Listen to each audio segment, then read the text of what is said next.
Maré sombria. A maldição do navio perdido.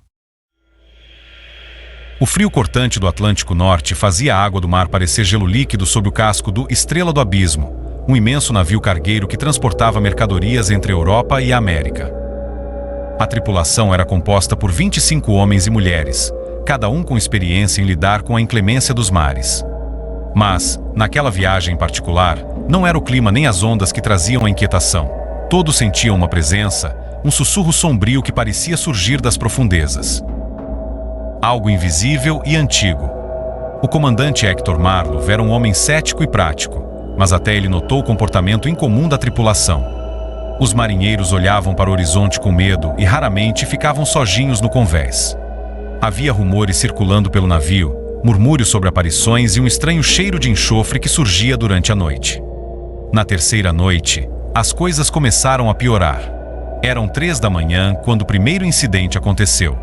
Miguel, um jovem marinheiro português, estava em seu posto no convés quando ouviu um som abafado vindo das profundezas do navio, quase como um gemido. Intrigado e achando que poderia ser algum tipo de problema mecânico, ele se aproximou da escotilha que levava ao porão de carga.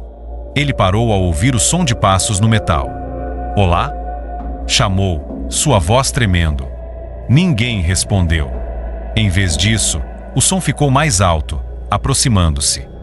O coração de Miguel batia descontrolado, mas ele não conseguiu se mover. A porta da escotilha rangeu e começou a se abrir lentamente. Ele se afastou e ficou paralisado ao ver uma mão pálida e úmida surgir das sombras, segurando a borda da escotilha. Miguel gritou e correu para o convés superior. O comandante Marlowe, acordado pelos gritos, correu ao encontro do marinheiro. Miguel, pálido como um fantasma, balbuciava algo sobre uma mão morta saindo do porão. Marlowe, irritado com a sugestão de superstições, desceu para o porão com outros 3 tripulantes. Mas quando chegaram, tudo estava em silêncio. As luzes balançavam enquanto o navio subia e descia com as ondas, mas o ar estava pesado e havia, de fato, um leve cheiro de enxofre. Depois desse evento, ninguém mais queria descer ao porão. Mas isso não impediu que os fenômenos continuassem. Na noite seguinte, a cozinheira, Rosa, acordou no meio da madrugada com o som de alguém sussurrando ao pé da sua cama. Ela acendeu a lanterna e viu uma figura sombria com olhos vazios e o rosto coberto por algo que parecia lama, como se tivesse emergido das profundezas do mar. A figura ficou imóvel por um momento e, então, simplesmente desapareceu na escuridão. Quando Rosa gritou, os outros tripulantes correram até seu quarto, mas não encontraram ninguém lá. Ela desmaiou de puro pavor e, ao acordar, não quis mais ficar a bordo do navio. Pediu ao comandante que a deixasse em terra no próximo porto. Na quinta noite, o capitão Marlowe teve seu próprio encontro com o que só pôde descrever como o desconhecido. Ele estava em sua cabine revisando os registros de navegação quando um vento gelado invadiu o quarto, apagando as luzes. Ele ergueu a cabeça e viu, refletido na janela, uma figura alta e esquelética, vestida com um uniforme de marinheiro antigo. Sua pele era cinzenta e os olhos, totalmente negros. Quando Marlowe se virou, a figura tinha desaparecido. Nos dias seguintes, a tripulação ficou ainda mais inquieta.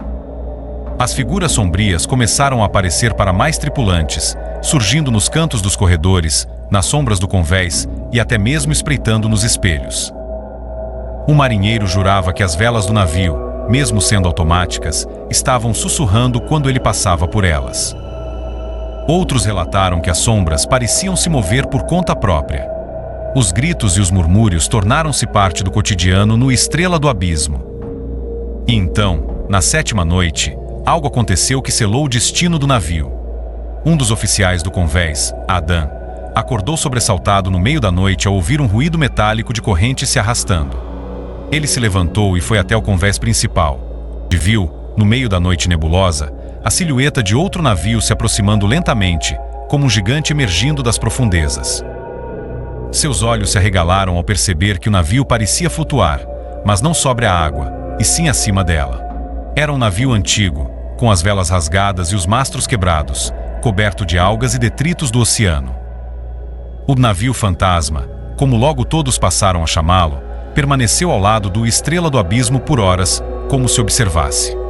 A tripulação estava em pânico, tentando contato pelo rádio ou qualquer tipo de sinalização, mas não houve resposta. Então, algo ainda mais bizarro aconteceu. Eles começaram a ouvir vozes.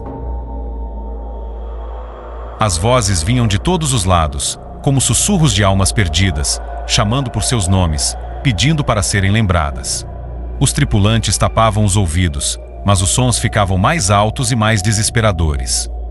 As vozes falavam em línguas que ninguém reconhecia, mas todos podiam sentir o desespero e a agonia que transbordavam das palavras.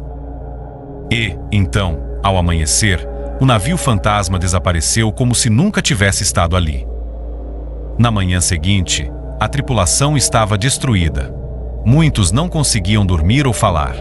O comandante Marlow, determinado a terminar a viagem e levar a todos a salvo, ordenou que navegassem o mais rápido possível em direção ao porto mais próximo. Mas, ao chegar à costa, um fato ainda mais terrível foi revelado. Quando as autoridades portuárias subiram a bordo para verificar a carga, encontraram um navio vazio. Nenhum tripulante estava a bordo. Era como se cada pessoa tivesse desaparecido no ar, deixando apenas roupas e objetos pessoais para trás.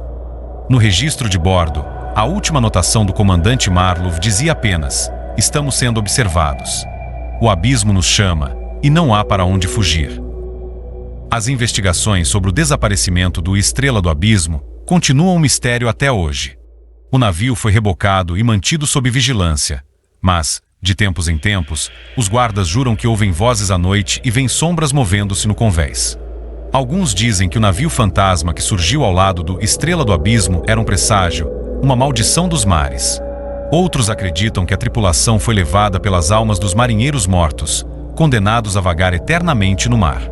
O Estrela do Abismo permanece ancorado, um casco vazio e sem vida, mas para aqueles que ousam se aproximar, há quem jure que ainda se ouvem sussurros que ecoam das profundezas, contando uma história de terror que nenhum vivo pode compreender totalmente.